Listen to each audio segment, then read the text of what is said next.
তো গাইস আজকে ঈদের ছুটি, এদের সবাইকে আমি দেখো দীঘায় নিয়ে যাচ্ছি আমার পয়সা দিয়ে। আচ্ছা গ্রিটিং ওকে। তারপরে আমরা আগ্রা থেকে দীঘার উদ্দেশ্যে বার হয়ে পড়লাম। তারপর আগ্রা থেকে চলে গেলাম সোজা বজবজ ফেরিঘাটে। তারপর নদী পার হয়ে চলে গেলাম বাউরিয়ায় ট্রেন ধরার জন্য। তারপর ট্রেনে উঠে দেখলাম ছি ছি ননি ছি ছি। আমরা ওকে তো দেখে সবাই অবাক, তাই ওর একটা ফটো তুলে নিলাম। চলো এবার আসল আর নকলের পার্থক্য বোঝা যাক। তোমরা ভালো করে এই ছবিটা দেখো আর এই ছবিটা দেখো, মিল পাচ্ছ তো?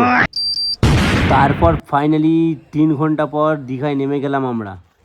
তারপর হোটেল খোঁজার উদ্দেশ্যে আমরা বার হয়ে পড়লাম সবাই। তারপর হোটেল বুক হয়ে যাওয়ার পরেই পাগলামো চালু আমাদের। कौन है ये लोग? তারপর চলে গেলাম মোহনায়, একটু লাফালাফি করতে লাগলাম, পড়ে গেলেই পোঁতে ঢুকিয়ে যাবে। সো ফাইনালি 2 দিন পর হোটেলটা ছেড়ে দিতে হলো আমাদের।